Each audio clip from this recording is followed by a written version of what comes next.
एक करके भारत के सभी राजा मुगल सम्राट अकबर के आगे घुटने टेक चुके थे, लेकिन भारत का वीर राजा ऐसा था जिसने अकबर के नाक में दम करके रखा था। आपको जानकर हैरानी होगी कि मुगल सम्राट अकबर उससे परेशान होकर एक शर्त रखता है, तुम चाहो तो आधा भारत अपने कब्जे में ले लो, पर तू मेरी अधीनता स्वीकार कर लो। लेकिन भारत के इस वीर सपूत को आत्मसम्मान इतना प्यारा था कि वो अकबर के हर प्रस्ताव को ठुकराकर उससे युद्ध करना सही समझता है। भारत के इस महान राजा का नाम था महाराणा प्रताप सिंह, एक ऐसा राजा जिसका नाम सुनकर अकबर के भी रोंगटे खड़े हो जाते थे। आज के वीडियो में हम उसी महान शख्सियत के किस्सों को सुनाएंगे जो आपके गौरव को बढ़ाएगा। दोस्तों, इस वीर सपूत का जन्म 9 मई 1546 ईस्वी को इनका जन्म हुआ। राजस्थान के कुंभलगढ़ में जन्म लिए मेवाड़ी राजा महाराणा प्रताप राजपूतों में शक्तिशाली राजा थे। महाराणा प्रताप के पिता का नाम महाराणा उदय सिंह तथा उनकी माता का नाम रानी जयवंती बाई था। रानी जयवंती बाई इनकी मां तथा उनकी पहली गुरु भी थी। इन्होंने बचपन से ही तलवारबाजी और धनुष विद्या सीख ली थी। इन्होंने पूरी आर्मी ट्रेनिंग ली थी। महाराणा उदय सिंह की और भी पत्नियां थी। उनमें से एक महारानी धीरबाई थी जो चाहती थी कि उनका बेटा जगमाल मेवाड़ का राजा बन जाए, और उनकी दूसरी पत्नी चाहती थी कि उनके बेटे राजा बन जाए। अकबर बहुत तेज दिमाग का था। वह चाहता था कि इन राजपूतों को ही आपस में लड़वा दिया जाए। कुछ को अपने साथ ले लो तथा बाकियों को मरवा दो। अकबर को मेवाड़ जीतना इसलिए जरूरी था क्योंकि मेवाड़ के रास्ते से ही अकबर समुद्र मार्ग तक पहुंच पाता, इसलिए उसे मेवाड़ को पार करके जाना होता था। जबकि मेवाड़ के अंदर थे महाराणा प्रताप, इसलिए वहां पर बार बार युद्ध हुआ। इसलिए अकबर ने राजपूतों में आपस में लड़ाई करवाने की सोची, और वही हुआ। राजपूतों में आपस में लड़ाई हो गई, और वही कहावत हो गई, जब जब घर टूटेगा तब तब पड़ोसी आपन लूटेगा। अकबर ने आमेर के राजा को अपने साथ ले लिया, तोडरमल को अपने साथ ले लिया तथा जय सिंह को अपने साथ ले लिया। यहाँ पर महाराणा प्रताप अब अकेले पड़ गए, लेकिन उन्होंने भीलों आदिवासी की सेना बनाए, उनकी मदद ली तथा उनको ट्रेनिंग दी। महाराणा प्रताप को मिलाने के लिए अकबर ने राजा तोडरमल को भेजा, राजा मानसिंह को भेजा और अनेक हिंदू राजा भेजे, जिनसे कहा कि आप उन्हें समझाओ। लेकिन महाराणा प्रताप ने किसी की भी बात नहीं मानी तथा वह अकबर की अधीनता स्वीकारने को तैयार नहीं थे। अकबर ने एक प्रपोजल तो ऐसा भी भेजा जिसमें महाराणा प्रताप से कहा गया कि आप आधा हिंदुस्तान ले लो और मेवाड़ हमारे लिए छोड़ दो तथा हमारी तरफ आ जाओ। लेकिन महाराणा प्रताप ने उनकी बात नहीं मानी।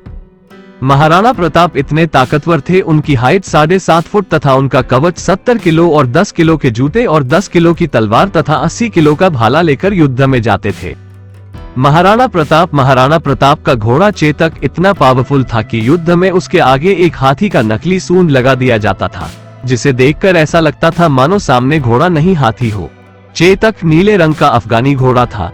महाराणा प्रताप के पास एक हाथी भी था जिसका नाम था रामप्रसाद, और हल्दी घाटी के युद्ध में रामप्रसाद की अहम भूमिका थी।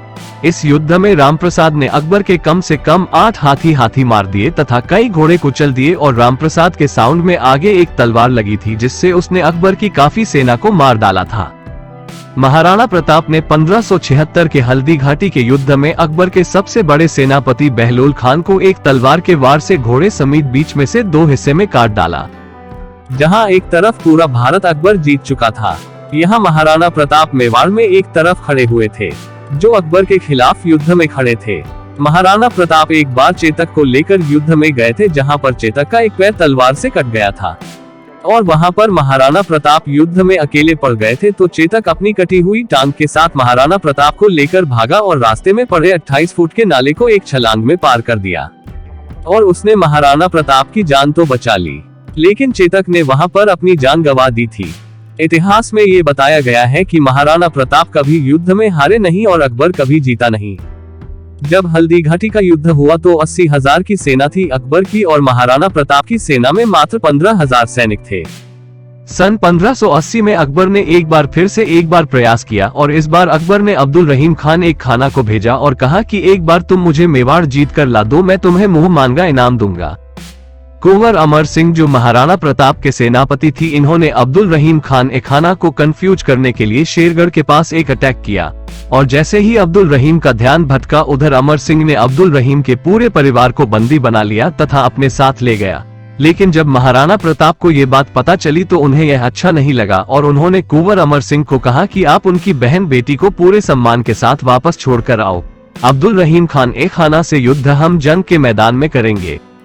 एक बार यह झूठी अफवाह फैल गई कि महाराणा प्रताप ने अकबर की अधीनता स्वीकार करने को तैयार हो गया है। ये खबर सुनते ही अकबर बहुत खुश हुआ और उसने बीकानेर के राजा पृथ्वीराज राठौड़ को बुलाया और उससे कहा, देखो महाराणा प्रताप हमारी अधीनता स्वीकार करने को तैयार है। लेकिन पृथ्वीराज राठौड़ ये बात मानने को तैयार नहीं थे, इसलिए पृथ्वीराज राठौड़ ने हिमाल महाराणा प्रताप के नाम एक चिट्ठी लिखी। उसमें लिखा, मुझे विश्वास नहीं हो रहा ये बात सुनकर कि क्या अब जंगल का शेर सियारों के साथ रहेगा, क्या सूर्य बादलों के पीछे छुप जाएगा, क्या चातक अब धरती का पानी पिएगा, क्या हाथी कुत्ते का जीवन बताएगा, क्या राजपूती तलवारें अब मयान में चली जाएंगी। कृपया आप मुझे बताएं कि यह बात कहां तक सच है। ये पत्र पर सुनते ही महाराणा प्रताप की आंख लाल हो गई और उन्होंने कहा कि बादलों में वो क्षमता कहां जो सूर्य को रोक सके और शेर की मार सह सके। ऐसे सियार ने कभी जन्म नहीं लिया। और महाराणा प्रताप ने कहा कि मैं भूखा प्यासा रहना मंजूर करूंगा, लेकिन मेवाड़ नहीं जाने दूंगा, चाहे मुझे अपनी जान ही क्यों ना गंवानी पड़े। यह बात सुनकर अकबर को अब समझ आ गया था कि महाराणा प्रताप को वह हरा नहीं सकता और धोखे से वो किसी को हराना नहीं चाहता था, तथा इसलिए ही अकबर को एक महान राजा भी कहा जाता था। आखिर में अकबर ने मेवाड़ को छोड़ दिया तथा उसने फिर पूर्व में अपना ध्यान लगाया तथा उधर अपना क्षेत्र बढ़ाया। इधर मेवाड़ में महाराणा प्रताप ने अपना कब्जा जमा लिया। एक बार महाराणा प्रताप जंगल में शेर का शिकार करने के लिए गए थे। वहां पर एक एक्सीडेंट में वह घायल हो गए तथा महाराणा प्रताप का कुछ समय बाद ही देहांत हो गया।